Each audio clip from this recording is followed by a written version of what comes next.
At the beginning of the 20th century, when the Qing dynasty was breathing its last breath, the sound of striking metal could be heard in two of China's ancient capitals, Luoyang and Kaifeng.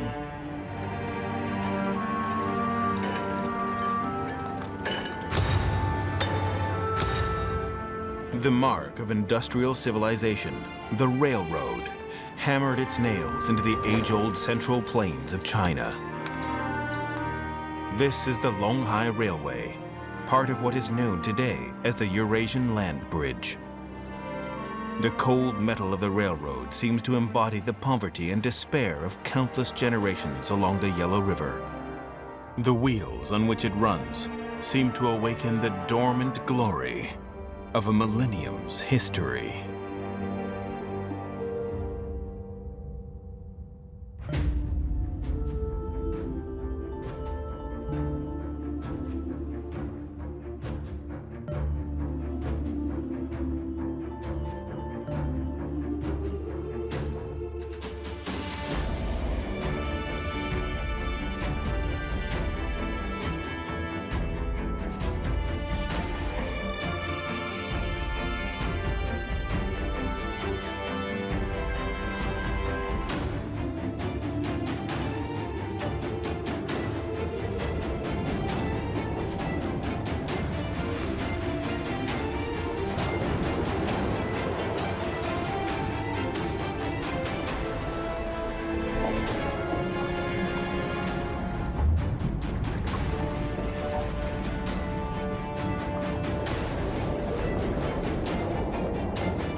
In the Mangshan region of Luoyang, work on the railroad ceases.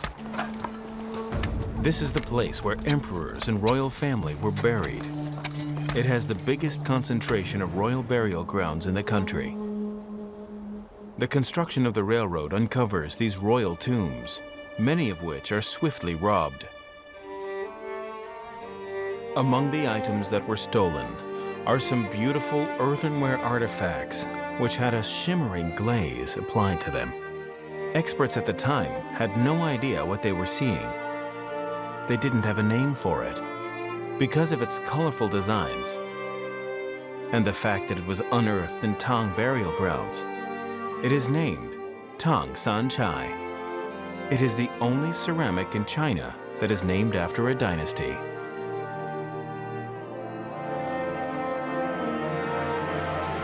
Tang San Chai can have only come out of the Tang dynasty, a great empire that flourished more than 1,000 years ago. The Tang dynasty was an age of riches and commerce, wealth and cosmopolitanism. Only in a milieu like this can the colorful and lively designs of Tang San Chai be born.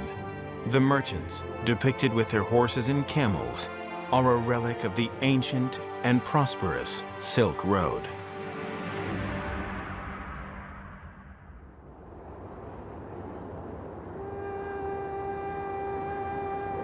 Today, Dunhuang has become synonymous with the Mogao Caves. But in the Tang Dynasty, Dunhuang was famous for its location along the Silk Road.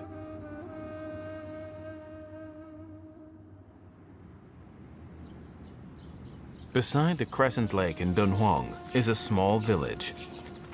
Even today, camels are still an important possession for the villagers there. They shoulder the hopes of the villagers. At 4:30 in the morning every day, Nie Chuan Bin shows up at the camel shed at the back of his house. He feeds the camels and saddles them up, preparing for the busy day ahead of him.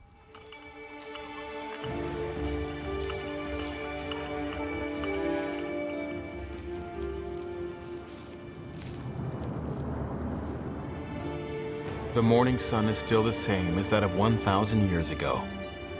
As it rises upon the land, a team of camels carry tourists into the dreamy world of the Silk Road. It is as if they are traveling through time. it is the same sand, the same camel humps. The only difference is the riders of the camel. The riders back then had sharp noses, beards, and wore felt hats and boots.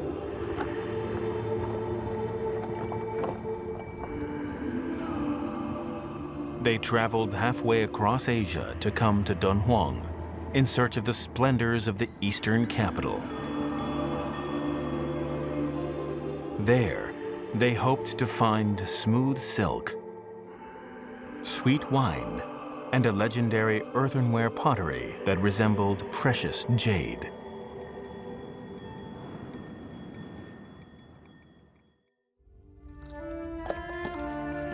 The moment they walk through the thick city walls of Chang'an, these travelers are awestruck by the cacophony of the sights and sounds that greet them, leaving them with eyes wide and faces agog. This is the first city in the world whose population reached 1 million. Its surface area is 7 times the size of Rome and twice as big as Beijing in the Ming and Qing dynasty 1,000 years later. The majesty of the Daming Palace, the tranquility of the Jasmine Garden, the immensity of the giant Wild Goose Pagoda. It is no wonder that the great poet Li Bai once wrote, "How I long for you, Chang'an." Chang'an is a dream city.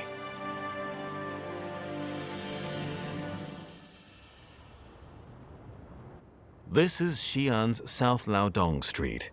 Many buildings here are built to resemble ancient buildings. Few people know, however, that this was where the bustling West Market of the Tang Dynasty was located. In the Tang Dynasty, Chang'an had 2 markets, the East and the West markets. These markets were the commercial centers of the time. The West Market alone was 1 square kilometer in area. It was laid out according to a grid pattern. Just to cover the entire area by foot would take more than an hour. This led the free-spirited Li Bai to christen it the Golden Market. He writes, "A youth rides into the Golden Market. He laughs and drinks with Xiongnu women." In this dazzling labyrinth of drink and song, people in exotic costumes from all over the world crowd in the streets. They have come to the city with unbridled ambitions and dreams of success, forming an indispensable part of Chang'an's wild landscape. As such, they make an appearance in all the poems, songs, paintings, and cuisine of the Tang Dynasty. Ceramics is as important to human civilization as tea leaves and silk. This gives rise to a lingering question. Why are these precious treasures of a bygone era created out of Sanchai earthenware? Why did they stop short of firing it at a higher temperature to make it porcelain? Was it because porcelain making was still at its primitive stages?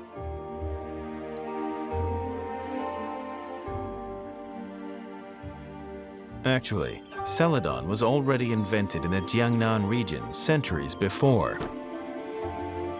Porcelain methods slowly spread to the north, where a type of white porcelain was made. Celadon from the southern Yue kiln and white porcelain from the northern Qing kiln became the 2 famous kinds of pottery found in China. White porcelain was developed during the Sui and Tang dynasties. It is really only after the development of white porcelain that many more colors were added to the palette of Chinese ceramics. According to historical records, white porcelain became common across all strata of society during the Tang Dynasty. Why then would Tang Sanchai turn its back against common porcelain methods? It is almost as if potters then wanted to inject some new blood into a millennia-old tradition.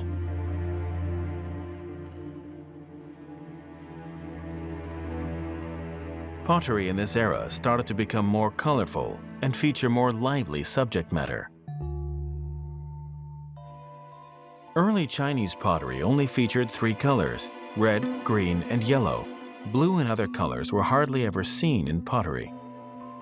During the Tang Dynasty, however, the color blue started creeping into pottery along with other vibrant colors. But Chinese people at the time had no way of extracting the blue mineral cobalt. Since the texture of the Tang Sanchai pottery was not as high quality as porcelain, and since it featured Xiongnu people and camels, and since the raw material itself was not from China, but matched that of pottery made in Western Asian regions that was mostly glazed in blue, people began to wonder whether the so-called Tang Sanchai pottery was even made in China.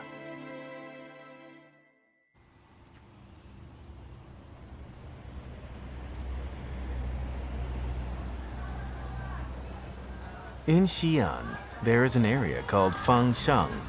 Most of the residents there are Muslim, and so this area has become famous for its halal food. At 10 in the morning, Su Xiaolin is already preparing mo, a steamed leaven bread. One needs plenty of time to prepare the mo. He is breaking apart the mo so as to enhance the flavor when it is boiled. After doing that for 2 hours, he throws the mo into a lamb broth to make yang rou pao mo, a tantalizing dish of steamed flat bread soaked in lamb soup.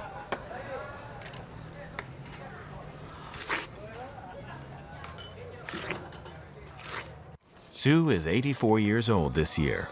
He has lived here his entire life. He believes that his ancestors came from the western regions during the Tang Dynasty. This mosque was built during the Tang Dynasty, and Yang Rou Pao Mo is a relic from those days. The dry and hard mo came from the nan of the western regions, and lamb was the most common meat found along the Silk Road. Without Yang Rou Pao Mo, the daring merchants from these regions would never have had the strength to reach the walls of Chang'an.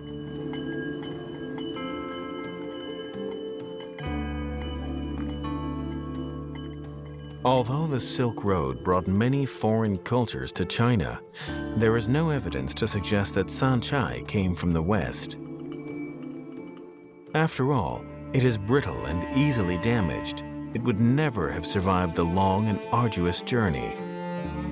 It is almost impossible that Tang Sanchai came from anywhere other than China.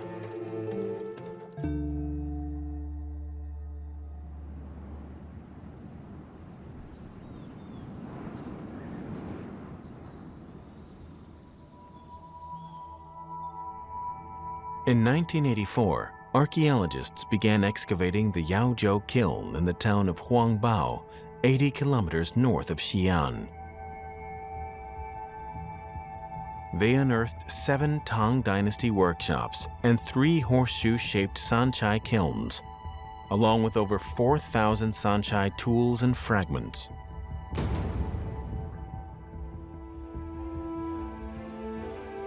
Soon, more Sanchai kilns were discovered in Hebei and Henan, most of them concentrated around Xi'an and Luoyang, the 2 major cities of the Tang Empire. Since then, Tang Sanchai's Chinese origin has remained undisputed.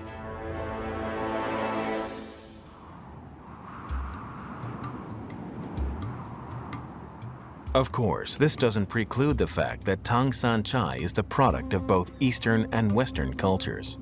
Although China has always been the leader in porcelain manufacturing, Western Asia has been known for its ceramic glazing techniques. With the spread of Islam came its reverence for the color blue. Because of this, the love of blue was very likely echoed across the central plains of China. Evidence suggests that Islam came to China 2 years after the Tang Emperor Li Shimin died. Perhaps the Chinese pottery merchants were first intrigued by the blue glaze on the spice boxes of the Arab merchants. Soon after, blue cobalt started to appear on the Silk Road.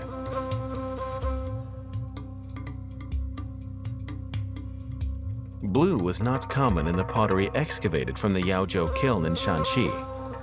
However, it was prominent in a kiln site belonging to a later period, the Gongyi kiln in Henan. Tang Sanchai pottery was neither practical nor easily transportable. It must have had a special function in Tang society.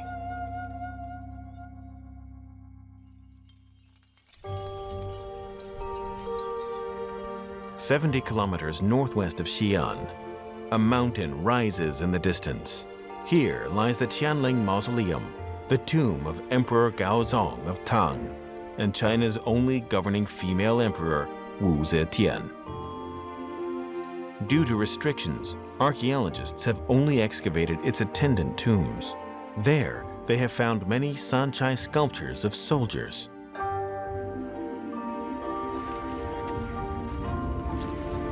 More than 800 years before the Tang Dynasty, Qin Shi Huang already had his terracotta army. These stunning, lifelike figures formed an army that followed and served the emperor into the afterlife.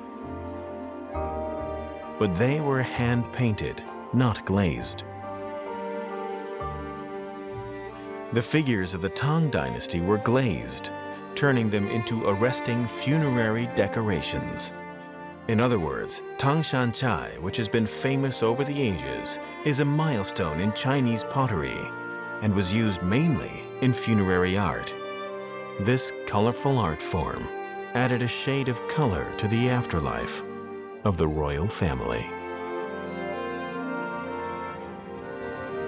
Perhaps the one good thing that came out of these lavish funerary decorations is that they provide a window through which people today can view history.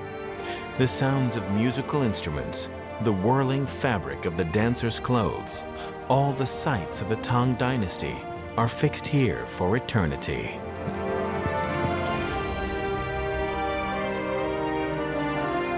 We see this even in the other relics of the Tang era.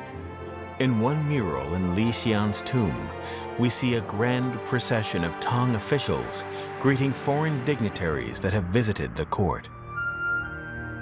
In another mural, we see Tang men dressed in traditional Xiongnu costumes, playing polo on horseback. Another instance shows men hunting with a hawk. The Tang emperors were descendants of the Xianbei people after all.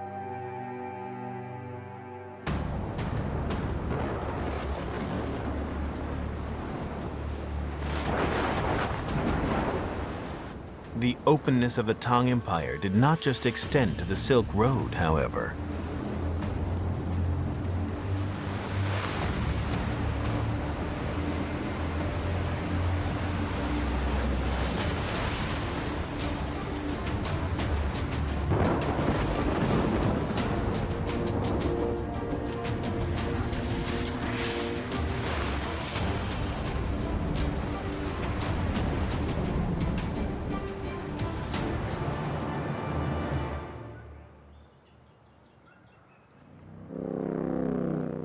Nara, one of Japan's ancient cities. In 1966, over 300 pottery fragments were discovered under the Daiyan-ji in Nara. The fragments were reassembled to form close to 30 pieces of Sanchai wares. The origins of these fragments can be traced back to 718 AD, when the monk Doji Rishi returned to Japan after 17 years of studying Buddhism in the Tang Empire. Upon his return, he constructed the Daiyan-ji after the Shimeng Temple in Chang'an. Daiyan-ji soon became one of the great temples of Nara.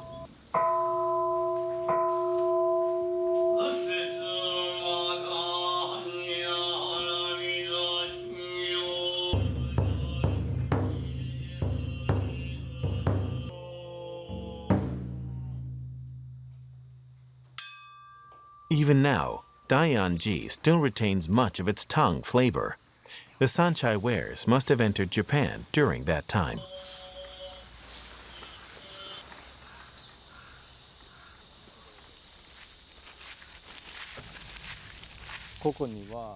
At one point in history, there were as many as 887 scholarly monks that we know of. Many of these monks came from places such as China, India, Vietnam, as well as Champa. As a matter of fact, many of the monks here also went to the Tang Empire to study.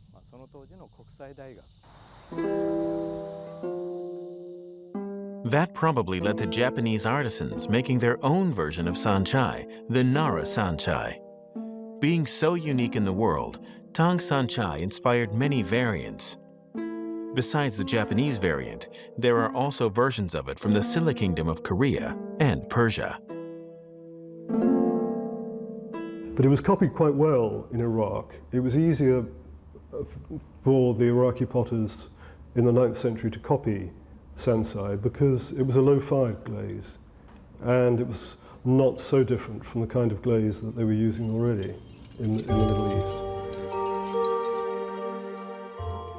Even after porcelain made its debut on the world stage, the Tang Empire gave new life to earthenware. The fierce colors and designs of Tang sanchai brought the art of earthenware to its peak. It also fixed in time a glorious and exciting moment in history.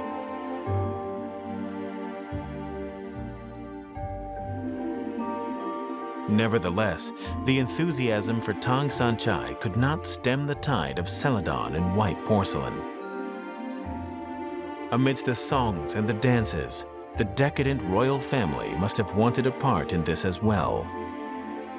But do we have evidence of this? It remains to be seen.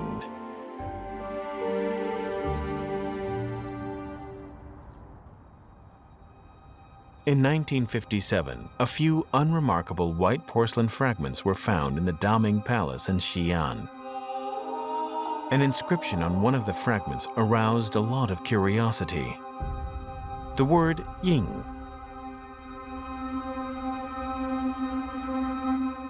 What does this word mean? Does it have anything to do with the porcelainware of the royal family? According to the Book of Tang, there was a warehouse during the reign of Emperor Xuanzong of Tang where gifts and ornaments were stored. This warehouse was called the Baibao Daying Warehouse. And the word Ying, described on the fragment, might be a reference to this. That would mean that at the height of the Tang Empire, the royal family already had its own porcelainware.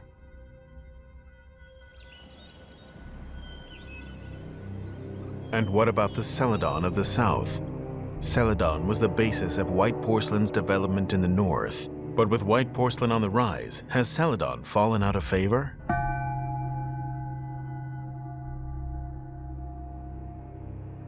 Famen Temple, a temple more than 100 kilometers west of Xi'an. This was the temple where the royal family worshipped in the Tang dynasty.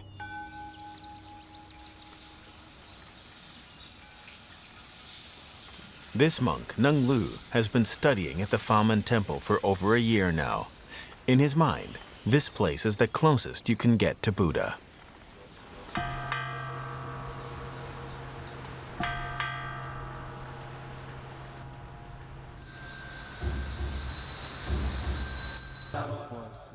My original name was Zhang.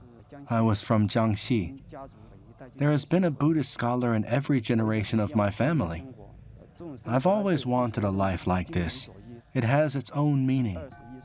I became a monk when I turned 21. I plan to study here for 2 years. I think Buddhist principles still apply to our everyday lives. It makes me happy to be able to study Buddhism.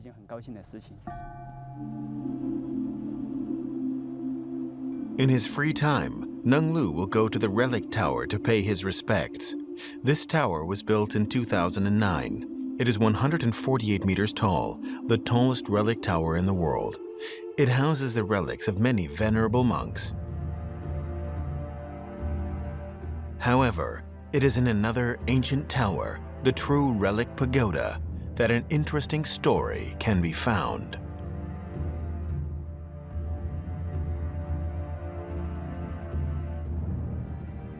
In the summer of 1981, a part of the pagoda wall collapsed in a massive thunderstorm. 6 years later, while reconstruction work was going on, a crypt was discovered under the pagoda.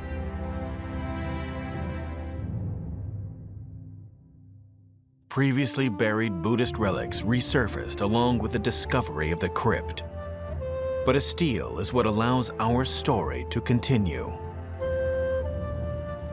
The words on a stele are an inventory of the treasures in the crypt. Among other things, the crypt has 7 mystic color bowls, 2 silver beams, and 6 mystic color plates. These might not mean much to those looking for gems and precious metals, but when excavators found these pale green porcelain wares, they were struck by how translucent and jade-like the material was. This confirmed the words on the stele. Finally, the mystic-colored porcelain wares that were exclusive to the royal family at the time have resurfaced. Hidden for thousands of years, these secret relics of a time gone by have finally seen the light of day. Although this discovery was somewhat dwarfed by the discovery of the other relics in the crypt, the news resonated hundreds of kilometers away in the Yu Kiln in Jiangnan. In the 1940s, someone once wrote that the mystic colors of the Yuezhou were lost and that nobody would ever know what those words meant. Now, they no longer belong to the realm of the imagination. We can see these objects as it was described in the past. There is still widespread speculation on the origins of these mystic-colored porcelain wares, but the consensus on them is that these porcelain wares belong to the Celadon variety. The Tang poet Lu Guiming once wrote a poem named The Mystic-Colored Wares of Yue. After 9 autumns of wind and dew, the Yue kiln is opened. We finally see the emerald colors of 1,000 mountains. According to researchers, he was referring to the mystic-colored porcelain that was exclusive to the royal family. The Yue kiln in the poem undoubtedly refers to the north of Zhejiang, where Celadon was produced.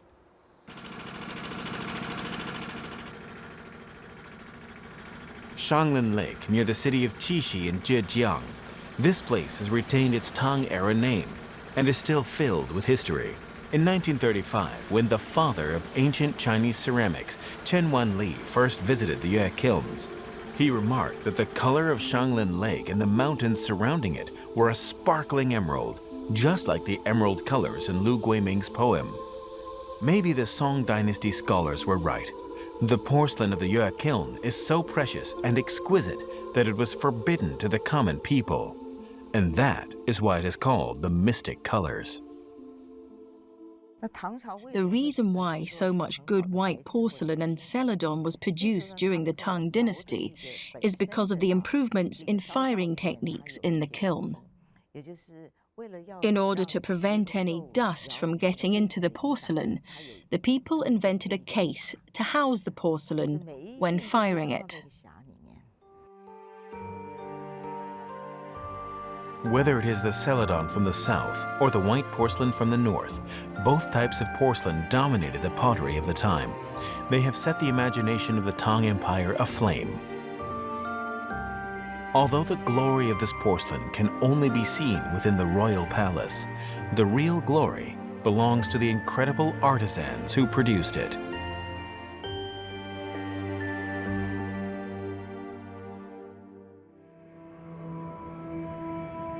One problem has always bothered historians, though.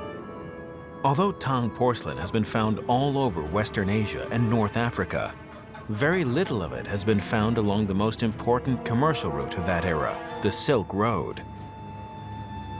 How did these porcelain wares travel to those places?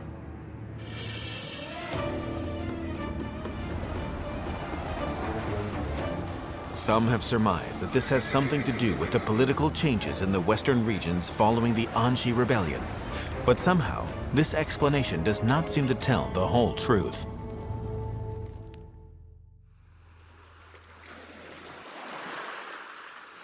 On Belitung Island in Indonesia, fishermen are building new boats in preparation for another sea cucumber harvest.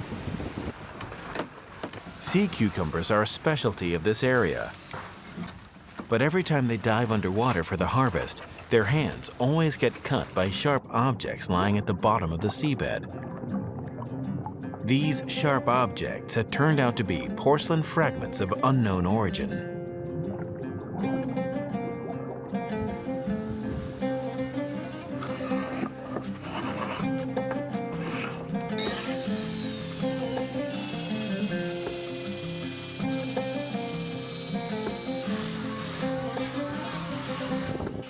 Matai is a local diving enthusiast. He has been fascinated by the underwater world ever since he was young, so the porcelain fragments at the bottom of the sea do not trouble him at all. Instead, they have become part of his diving obsession, even though he does not expect to profit from them.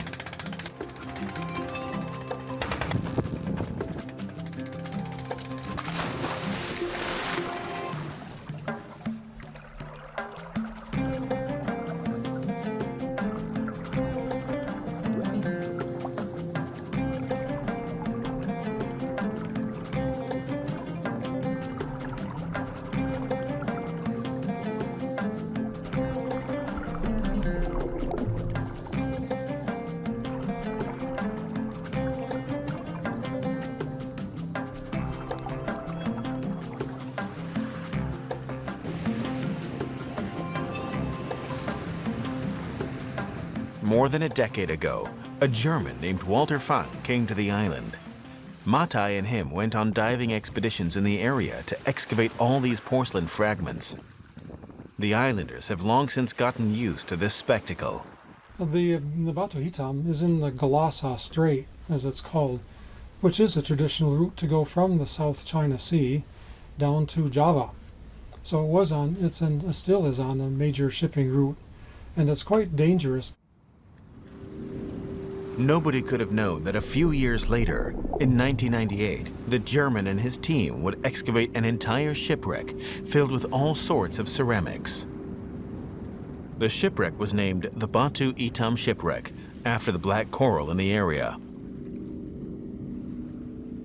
Originally the owner of a cement factory, Walter Fang finally fulfilled his dream of discovering a sunken treasure.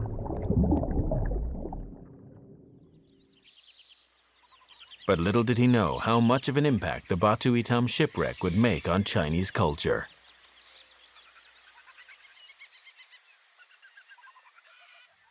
This is the only museum on Beilitung. Only little remains of the discovery Walter Fang made in the area. Most people suspect that these pottery fragments came from China.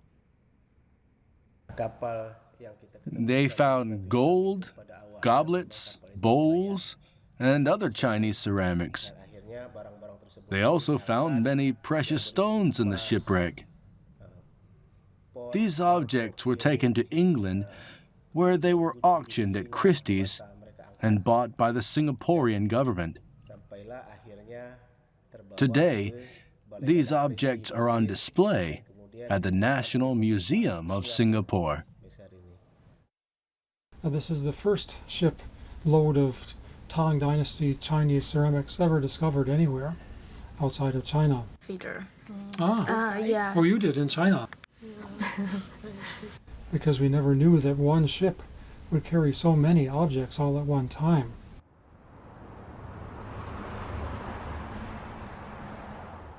May 2012, Singapore's Asian Civilizations Museum is organizing an exhibition of the Batu Hitam treasure for the 6th time.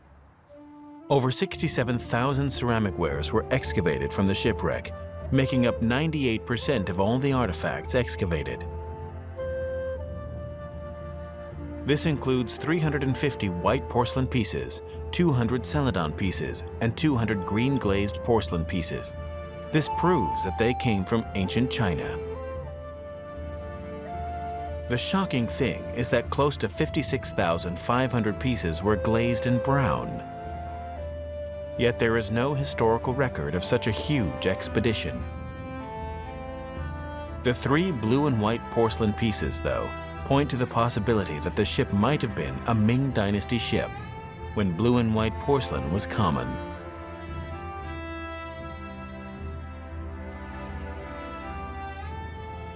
Until one day, one of the restoration experts found an inscription on a bowl, the 16th day of the 7th month of the 2nd year of Emperor Jingzhong of Tang. This places the wares in the Tang dynasty, that is 826 AD. After further investigation of the artifacts, archaeologists have concluded that the Batu Hitam shipwreck was a ship from the glorious Tang dynasty. Its life prematurely ended under the sea. We never realized that the volume was so great of this trade in ceramics between China and Southeast Asia at this period. It also suggests that the Chinese production system was extremely efficient already. But these ceramic wares were neither celadon nor white porcelain. Where did they come from in China? After further restoration work, another inscription was revealed on one of the bowls, providing yet another clue. Hunan, Daochao City, Shizhou Village, Mengzi.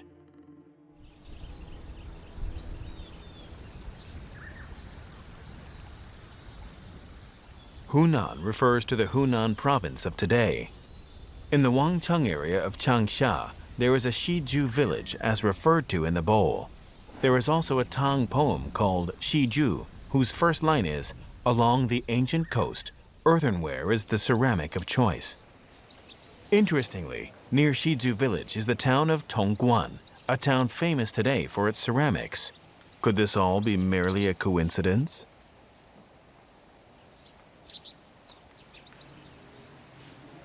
Yong Qilin is the owner of a ceramics factory in town. His work deals with historical memory.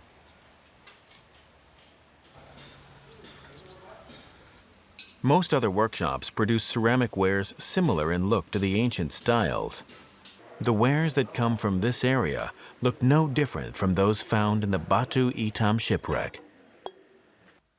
The only difference, perhaps, is the modern versus the traditional creation method. Perhaps they have the same origins, and the ceramics from the Batu Hitam shipwreck came from here.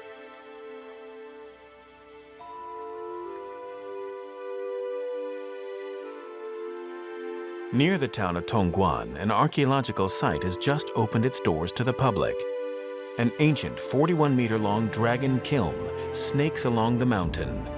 This is the Changsha Tongguan kiln.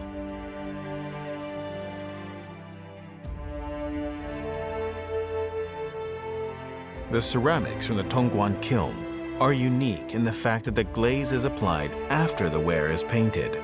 This method preserves the vibrant colors that have been applied by the artist. The firing adds a gentle shine to the piece, preserving its color. Historians agree that the Tongguan kiln was the first kiln to use this method on a large scale. It represents another milestone in the history of ceramics, breaking the dominance of celadon wares and white porcelain ceramics.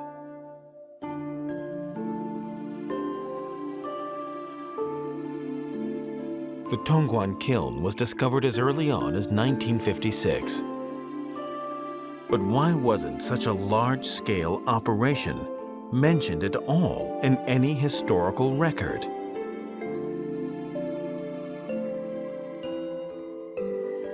Scholars think that this might be because the Tongguan kiln did not manufacture ceramics for the court.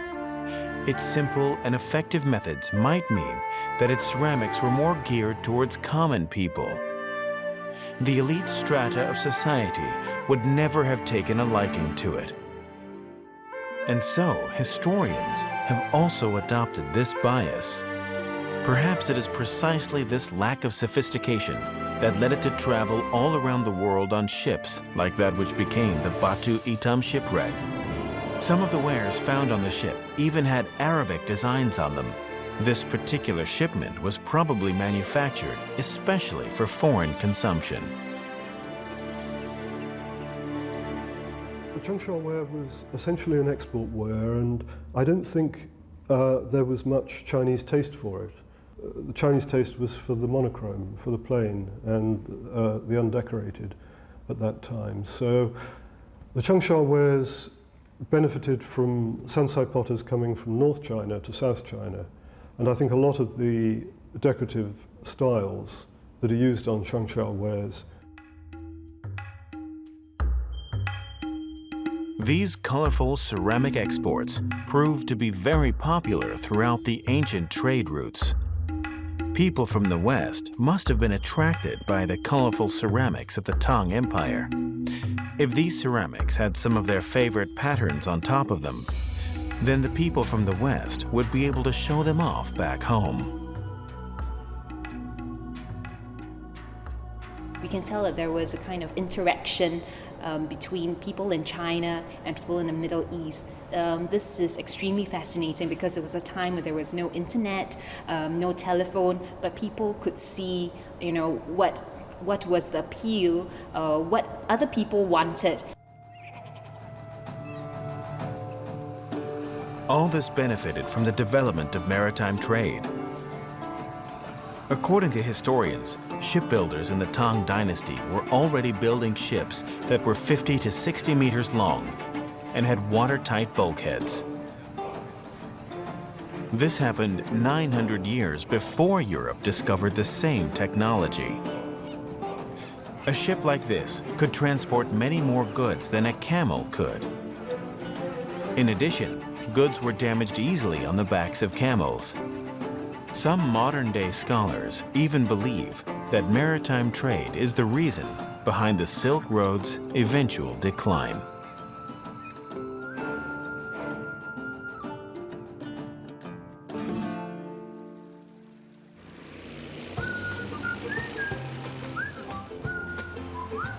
This is Singapore's famous Chinatown. Jufuchang is well known in this neighborhood. Every time people hear that horn, they know that Chang is here to deliver the papers again. Every day at 4 in the morning, I would practice my martial arts for about an hour. I would do this all the time before getting the papers. In 1818, my great-grandfather came to Singapore with my father, and they stayed on and settled here. In the past, the houses used to cost only $1.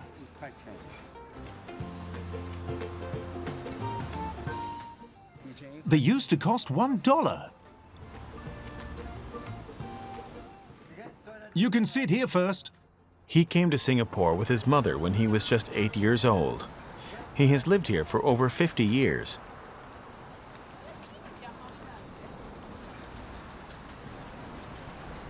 Jufuchang's story is common among Southeast Asian Chinese, but this narrative has been going on ever since the Tang Dynasty. Chinese people came with the merchant ships to this stop along the Silk Road of the sea.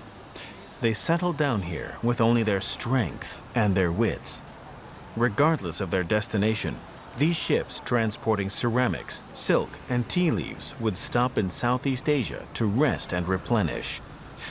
At the same time, they would sell off some of their wares in exchange for some local products.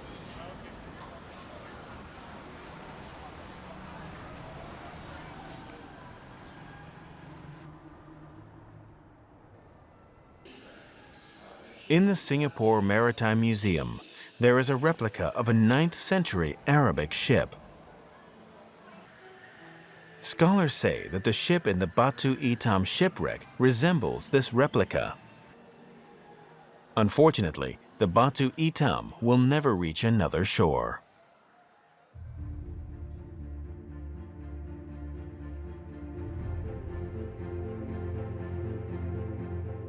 The Arabic Peninsula sits between Europe and Asia, between the Silk Road on land and the Silk Road of the sea. The Arabs are the best merchants to travel between East and West. Not only are they familiar with the maritime route from the Red Sea to East Asia, they also know the trade winds of the Indian Ocean by heart, These Arabian merchants gave rise to legends such as Captain Sinbad, who began his strange voyage in Arabian Nights.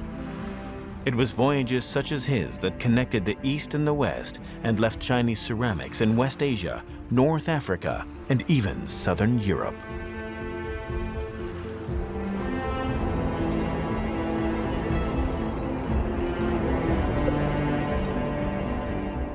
It can be said that the Tang Dynasty was the most glorious era of the Chinese people. Its majesty was known throughout the world. Like the rays of the sun, it spread culture to the furthest regions of the world. At the same time, it attracted and absorbed cultures from all over, cementing its reputation as a true cosmopolitan trade center. Perhaps the Tang Empire even inspired Western civilizations to seek out other distant cultures.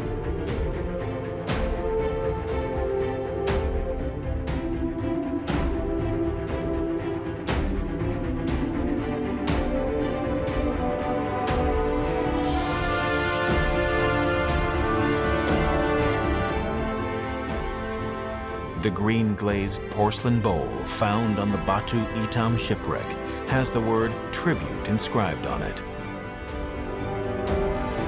Some surmise that this might be for royal uses, that the ship might have belonged to a foreign emissary on a diplomatic mission. These three Tang-era blue and white porcelain artifacts can be traced back to Gongyi in Henan. 400 years later, it would inspire the blue and white porcelain of the Yuan dynasty.